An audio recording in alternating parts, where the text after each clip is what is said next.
और इसी पर हम चर्चा करेंगे। खास मेहमान हमारे साथ जुड़ चुके हैं, राजन कोचर जी हमारे साथ जुड़ गए हैं और इस वक्त हमारे साथ डॉक्टर मोहम्मद शहजाद साहब भी जुड़ गए हैं जो कि मिडिल ईस्ट एक्सपर्ट हैं। आप दोनों का बहुत इस्तकबाल है सलाम टीवी में। राजन कोचर जी, पहले आप ही के पास मैं आना चाहूँगी। जिस तरह से हालात मिडिल ईस्ट में अभी बने हुए हैं, ईरान और इजराइल के बीच में जो जंग है वो जारी है। अब खबर आ रही है कि पुतिन से मुलाकात भी कर सकते हैं मुश्तबा खामेनेई, और ये मुलाकात कितनी अहम साबित हो सकती है?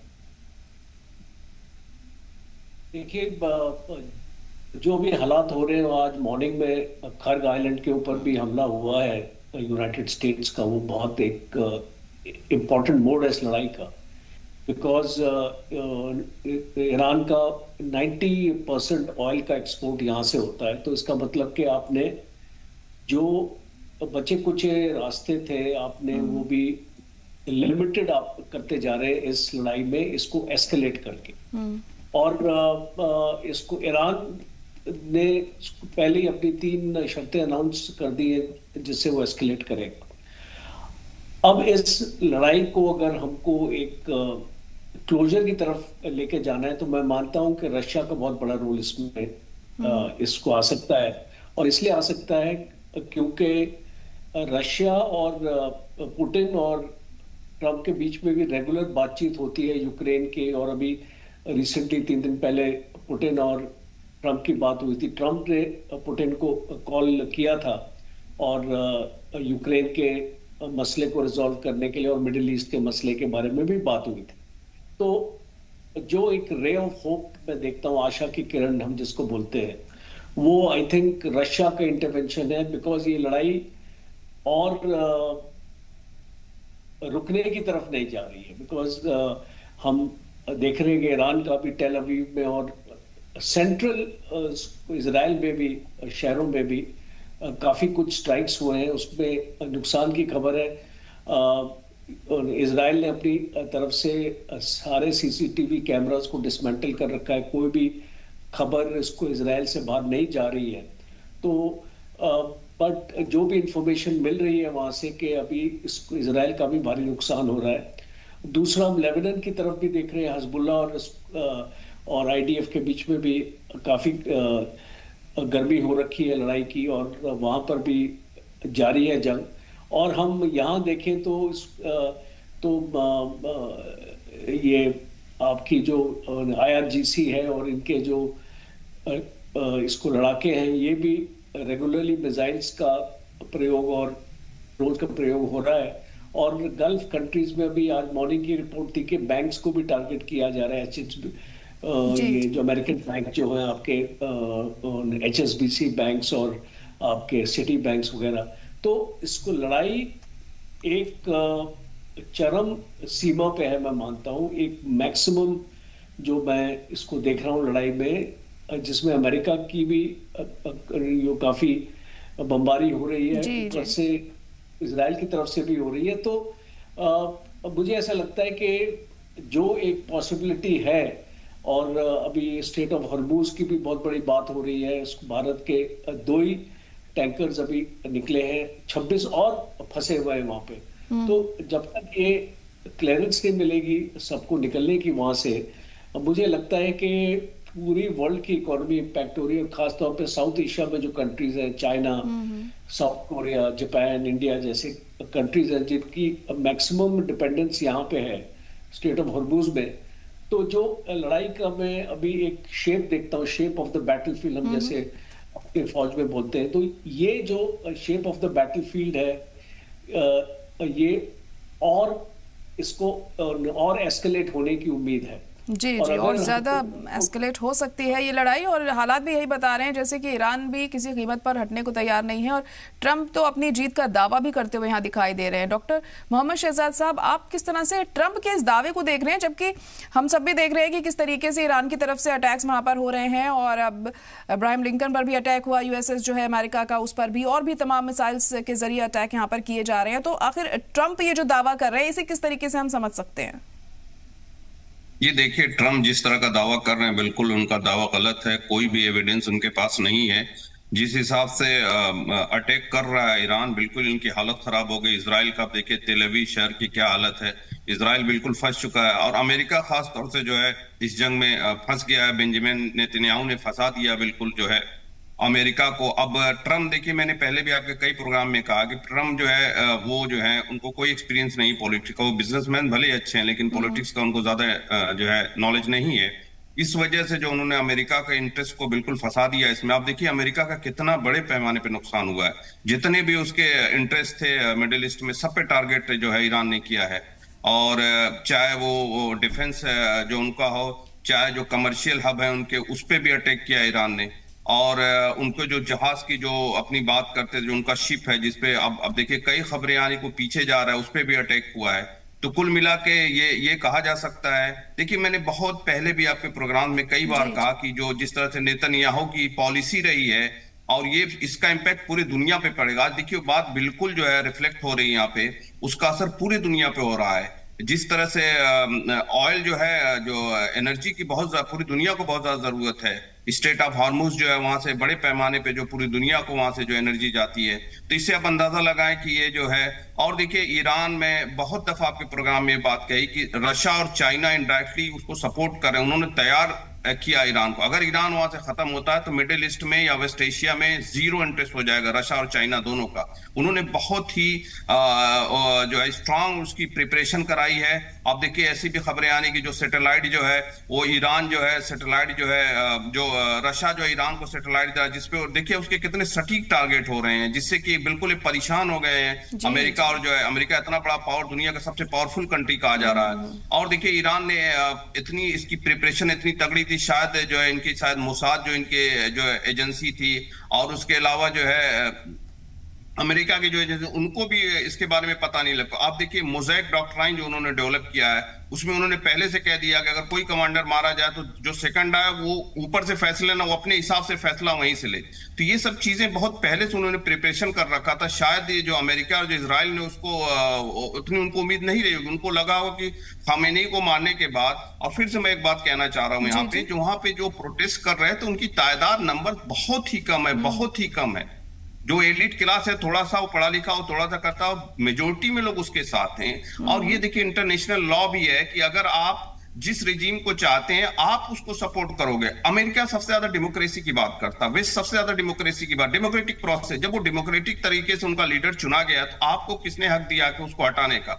अमेरिका ने जो किया है, जो इंटरवीन किया है, आप देखिए जिस तरह से साउथ अमेरिका में उसने वेनेजुएला के साथ किया, वही ईरान के साथ भी करे, बिल्कुल इंटरनेशनल लॉ का वायलेशन है। और ये जो सिक्योरिटी काउंसिल ने जिस तरह से जो है इसके खिलाफ जो एक प्रस्ताव रेजोल्यूशन लाए, वो भी बिल्कुल गलत है। आपने ईरान अमेरिका के खिलाफ क्यों नहीं रेजोल्यूशन लाए? अमेरिका और इजराइल ने क्यों अटैक किया ईरान पे?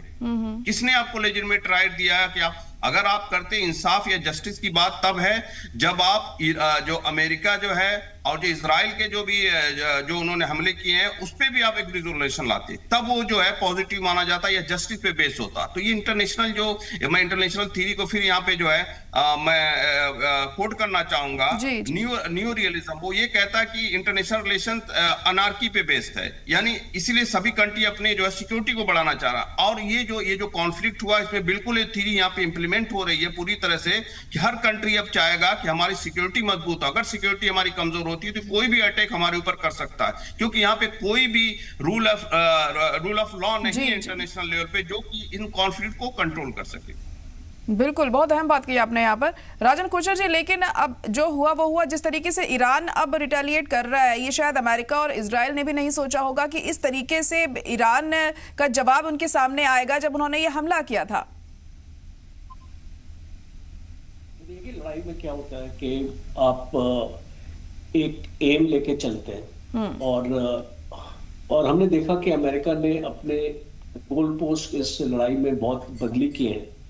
आप इसको पहले आप एक रिजाइन चेंज की बात करते थे, बाद में फिर आपने एक व्हाइट हाउस का मेमो आपका निकला जिसमें पीट हेगसेथ ने प्रेस कॉन्फ्रेंस में बताया कि हमारे ऑब्जेक्टिव्स हैं, एक हमारा न्यूक्लियर है, एक उसको मिसाइल बेसेस है, एक ईरान की नेवी को नष्ट करना है और उसके प्रॉक्सीज को।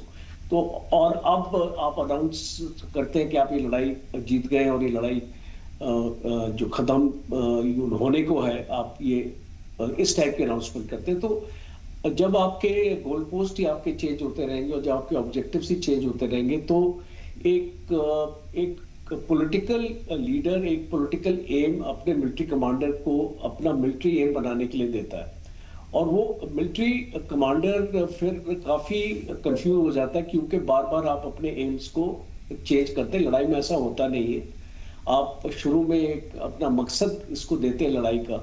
और दूसरा इंपॉर्टेंट है कि प्रेसिडेंट ट्रंप ने अपने देश को कॉन्फिडेंस में नहीं लिया है, उसने अपने देश को एड्रेस नहीं किया लड़ाई से पहले कि वो इस लड़ाई को शुरू कर रहे हैं, और ना ही रीजंस दिए अपने देशवासियों को कि वो लड़ाई अपना क्यों शुरू कर रहे हैं। तो अब वो एक ऐसी सिचुएशन में है कि वो रोकने के लिए भी पॉसिबल नहीं है, बिकॉज कोई भी ऑब्जेक्टिव अमेरिका के हासिल नहीं हुए। तो किस मुंह के साथ अमेरिका अपने देशवासियों को बोलेगा अभी ये इसको लड़ाई का क्या अंजाम हुआ है। तो इसीलिए एक डेस्परेशन इसको मेजर आ रहा है। मुझे ये बहुत एक खतरनाक सिचुएशन की तरफ डेवलप हो रहा है, क्योंकि जब ऐसी डेस्परेशन मेजर्स होती हैं तो एक बैलेंस्ड माइंड नहीं है डोनाल्ड ट्रंप का, जो मैं देख रहा हूं एक अनबैलेंस्ड माइंड है। और जिस आदमी के पास न्यूक्लियर का ट्रिगर होता है और उसका माइंड बैलेंस नहीं होता है, तो एक पॉसिबिलिटी है, मैं इसको कोई ज्यादा इंपॉर्टेंस अभी नहीं दे रहा हूं, बट एक पॉसिबिलिटी है of a nuclear strike also. तो आप उसको नजरअंदाज नहीं कर सकते। जब आदमी इतना डेस्परेट हो जाता है तो टैक्टिकल न्यूक्लियर वेपन इस्तेमाल हो सकते हैं, मेजर यील्ड के नहीं हो सकते, लिमिटेड यील्ड के हो सकते हैं, एक रिस्ट्रिक्टेड एरिया में हो सकते हैं जी, जी। और स्पेशली वेस्टर्न इराक की तरफ, जहां पे इनके मेजर मिसाइल बेसिस और न्यूक्लियर जो बेसिस हैं। तो अब ये बिकॉज बूट्स एंड ग्राउंड्स तो आप लाना नहीं चाह रहे, इस लड़ाई को अगर आपको जीतना है और अगर इसको ईरान को अगर इस तरीके से अगर आपने उनके न्यूक्लियर प्रोग्राम को बंद करना है, तो जब तक आप अंदर नहीं घुसेंगे ये पॉसिबल नहीं है। और अभी जो आपने खुमैनी को मारा, फिर आपने मुश्तबा के ऊपर भी अटैक हुआ है, इसको बोला जाता है कि वो घायल हो चुके हैं, पर ये पता नहीं कितनी सच है खबर में। तो जब ये मैं पूरी सिचुएशन को भी एनालाइज करता हूं तो मुझे कहीं पर भी लड़ाई रुकती दिखाई नहीं दे रही है, और वो पूरे वर्ल्ड के लिए, वर्ल्ड इकोनॉमी के लिए एक अच्छा साइन नहीं। बिल्कुल। डॉक्टर मोहम्मद शहजाद साहब, पुतिन से जो मुलाकात अब होने वाली है मुश्तबा खामेनेई की, तो इसे हम ईरान के लिए एक और पॉजिटिव तरीके से देखें, क्योंकि ईरान को और मजबूती मिलेगी। और ईरान जिस तरीके से रिटेलिएट कर रहा है, तो कुछ लोगों का, एक्सपर्ट्स का ये भी मानना है कि रशिया और चाइना का जो साथ मिला हुआ है, इस वजह से ईरान का ऐसा रुख हमें देखने को मिल रहा है यहाँ पर। अब इस मुलाकात के बाद क्या उस चीज़ में हमें और इजाफा देखने को मिलेगा, या फिर रशिया के जरिए सीज फायर को लेकर इस दौरान कुछ समझाने की कोशिश की जाएगी? क्या लगता है? देखिए, मुझे नहीं लगता कि सीज फायर शायद बहुत जल्दी हो, क्योंकि देखिए अगर सीज फायर होगा भी तो शर्तें बहुत वो जो स्ट्रॉन्ग कंडीशंस होंगी वो शायद यूएसए और जो इजराइल वाले जो है उसको एक्सेप्ट ना करें। लेकिन जिस तरह से मुलाकात उनसे होने वाली, जो उनसे बात होने वाली है, इससे ईरान को जो है कहीं न कहीं इसको फायदा ही होगा। मैंने पहले ही कहा कि दोनों ने ट्रेंड किया है ईरान को, इसी वजह से जो है ये जो है क्योंकि देखिए इसमें इस वार से अगर इस एक कंट्री को अगर सबसे ज्यादा फायदा वो रशिया को हुआ है। देखिए रशिया का ऑयल भी जो है हमारे कंट्री को भी ट्रम्प ने कहा, खैर उसको हम ये कहेंगे कि बिल्कुल जो है तेल हमारी कंट्री खरीद सकती है उससे, लेकिन ये हमारे कंट्री के लिए अच्छी बात नहीं है कि हम किसी के कहने पे जो है तेल खरीदें। दूसरी चीज है रशिया को बहुत फायदा हो रहा है, ज्यादातर कंट्रीज अब रशिया से तेल लेने की कोशिश कर रहे हैं, और कहीं न कहीं जो यूक्रेन वार जो चल रहा है वहां पे रशिया को जो वहां पे भी फायदा हो रहा है। तो क्योंकि ज्यादातर यूरोपियन कंट्रीज और अमेरिका इंडायरेक्टली सपोर्ट कर रहे थे यूक्रेन को, हथियार, वेपन्स, इस तरह की चीजें दे रहे थे, तो रूस को बहुत फायदा हुआ। रूस ये चाहेगा कि ये जंग लंबी चले। अगर समझौता होगा तो उसकी कंडीशंस बहुत ही स्ट्रांग होंगी, जो कि उनके लिए एक्सेप्टेबल हो सकता है। एक्सेप्टेबल नहीं हो सकता है खासतौर से अगर हम बात करें अमेरिका और इजराइल के लिए, या तो शायद ये कहें कि वार को और लंबा खींचे, जिससे कि ये जैसा अभी न्यूक्लियर की, अभी कोचर साहब कह रहे थे न्यूक्लियर की बात, तो देखिए बिल्कुल अनबैलेंस माइंड जो उन्होंने वर्ड बिल्कुल सही वर्ड इस्तेमाल किया है कि जिस तरह के लीडर्स हैं, चाहे नेतन्याहू हो चाहे ट्रंप हो, न्यूक्लियर पावर अगर इनके पास है तो ऐसे लोग उसका इस्तेमाल भी कर सकते हैं। जब ये हारने लगेंगे बिल्कुल तो उसका इस्तेमाल, लेकिन इसका बहुत निगेटिव इम्पैक्ट पड़ेगा।